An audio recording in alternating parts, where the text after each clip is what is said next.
Welcome to என்ன studio Tamil. எல்லாத்துக்கும் வணக்கம். கைஸ், ரீசெண்டாக பார்த்தீங்கன்னா நம்ம ஆக்ஷன் கிங் அர்ஜுன் அவரோட அந்த இன்டர்வியூ அப்படின்றது எல்லாரும் பார்த்துருப்பீங்கன்னு நினைக்கிறேன். இப்போ ரீசெண்டாக பார்த்தீங்கன்னா அவர் கோயில் போயிருந்தாரு. கோயில் போயிட்டு வர வழியில் பார்த்தீங்கன்னா தமிழ் தாயகம் அந்த சேனல் பார்த்தீங்கன்னா அவர் இன்டர்வியூ எடுத்திருக்காங்க.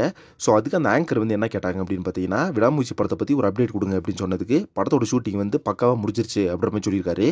அதே மாதிரி உங்களோட போர்ஷன்ஸ் எல்லாம் எப்படி போயிருக்கு படத்தில் அப்படின்னா படத்தை பாருங்க உங்களுக்கே தெரியும் அப்படின்ற மாதிரி சொல்லியிருக்காரு. தென் வந்து அஜித் சார் வந்து எந்த மாதிரி ரோல் பண்ணிட்டுருக்காரு, எந்த மாதிரி படத்தில் வந்திருக்குது அப்படின்னு கேட்டோன்னே எப்போவுமே அவர் கிங் தானே அப்படின்ற மாதிரி சொல்லியிருக்காரு. ஸோ இந்த விஷயம் பார்த்தீங்கன்னா அர்ஜுன் சார் சொல்லணும் அப்படின்னு சொல்லிட்டு அவருக்கு அவசியமே கிடையாது. ஏன்னா அவரு ஒரு பெரிய ஸ்டாரு.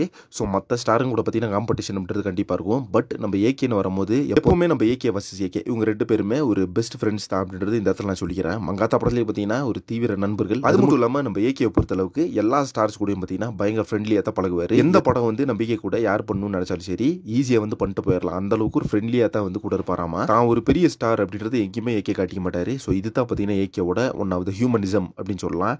இப்போ பார்த்தீங்கன்னா படத்தை வந்து வேற லெவலில் முடிஞ்சிருச்சாமா. படத்தோட ஷூட்டிங்கை பொறுத்தவரை கம்ப்ளீட்டாக முடிஞ்சிச்சு அப்படின்ற ஆக்ஷன் கிங் அர்ஜுன் சொல்லியிருக்காரு. அது மட்டும் இல்லாமல் இப்போ கிடைச்சிருக்க தகவல் என்ன விடாமுயற்சி படத்தை பற்றி அப்படின்னு பார்த்தீங்கன்னா படத்தோட ரிலீஸ் அப்படின்றது டிசம்பர் பிளான் பண்ணியிருக்காங்களாமா. பட் நம்ம ஏகே ஃபேன்ஸ்க்கெல்லாம் ஒரு ஹோப் வந்து கண்டிப்பாக இருக்கு. கைஸ், தீபாவளி ரிலீஸ் வரும் அப்படின்னு சொல்லிட்டு. ஏன்னா பார்த்தீங்கன்னா லைக்கா ப்ரொடக்ஷனை பொறுத்தளவுக்கு சூப்பர் ஸ்டார் ரஜினிகாந்தோட வேட்டையன் அந்த படத்தோட ரிலீஸ் மந்த்தை மட்டும் தான் பார்த்தீங்கன்னா ரொம்ப நாளைக்கு முன்னாடி மென்ஷன் பண்ணிட்டாங்க, அக்டோபர் அப்படின்ற மாதிரி.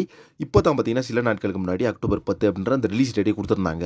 அதே மாதிரி பார்த்தீங்கன்னா இப்போ விடாமுயற்சி படத்தோட ரிலீஸ் டிசம்பர் பிளான் பண்ணுறாங்க அப்படின்னா கண்டிப்பாக டிசம்பர் ரிலீஸ் அப்படின்னு ஒரு போஸ்டர் விட்டுருக்கலாம். ஒரு போஸ்டர் கூட ரிலீஸ் பண்ணிட்டு அக்டோபர் மந்த்ல கூட இன்னொரு போஸ்டர் செப்பரேட்டாக ரிலீஸ் டேட்டை மென்ஷன் பண்ணி ரிலீஸ் பண்ணுற மாதிரி இருந்திருக்கலாம். பட் பார்த்தீங்கன்னா இன்னும் டிசம்பர் மந்த் ரிலீஸ் அப்படின்னு சொல்லிட்டு எந்த ஒரு போஸ்டருமே விடாமுயற்சி படத்துக்காக வரல. ஸோ அதனால இப்போ என்ன நினைக்க தோணுது அப்படின்னு பார்த்தீங்கன்னா விடாமுயற்சி படத்தோட ரிலீஸ் டேட்டை பொறுத்தளவுக்கு லைக்கா ப்ரொடக்ஷன் இன்னும் எந்த ஒரு முடிவுமே எடுக்கல அப்படின்றத நல்லாவே தெரியுது கைஸ். ஏன்னா இந்த ப்ராஜெக்டை பொறுத்தளவுக்கு ஸ்பெயினில் போய் ஒரு பாட்டு எடுக்கணும். ஸோ அந்த பாட்டு எடுத்து முடிச்சிட்டாங்க அப்படின்னா என்டையர் ஷூட்டிங் வந்து கம்ப்ளீட் ஆயிரும். ஸோ இந்த வாரத்தில் பார்த்தீங்கன்னா ஸ்பெயின் வந்து கிளம்ப போறாங்க. அப்புறம் மற்ற இப்போ ஒரு தகவல் கிடைச்சிருக்குது. ஸோ ஓவராலாக படத்தோட இந்த சாங் கம்ப்ளீட் ஆயிடுச்சு அப்படின்னா அடுத்ததாக போஸ்ட் ப்ரொடக்ஷன் ஒர்க் சின்ன சின்ன ஒர்க்ஸ் எல்லாம் இருக்கும் போல அதெல்லாம் முடிச்சுட்டு அதெல்லாம் எவ்வளோ சீக்கிரம் முடியுது அப்படின்னு பார்த்துட்டு தீபாவளிக்கு ரிலீஸ் பண்ணலாம் அப்படின்னு பிளான் பண்ணுறாங்களா இல்லை டிசம்பர் தான் தள்ளி போதான்னு சொல்லிட்டு வெயிட் பண்ணி பார்க்கலாம். ஸோ என்னோட ஒரு தாட் என்னன்னு பார்த்தீங்கன்னா இந்த ஃபைனல் ஒர்க் அப்படின்றது சீக்கிரமே கம்ப்ளீட் ஆயிடுச்சு அப்படின்னா படத்தை தீபாவளிக்கு ரிலீஸ் பண்ணிடுவாங்க அப்படின்னு தான் நான் நினைக்கிறேன். ஓகே ஃப்ரெண்ட்ஸ், அடுத்தடுத்த விடாமுயற்சி படத்தை பற்றி என்ன அப்டேட் வருதுன்னு சொல்லிட்டு வெயிட் பண்ணி பார்க்கலாம். நெக்ஸ்ட் ஒன்று சீன் பண்ணுறேன். Thank you friends.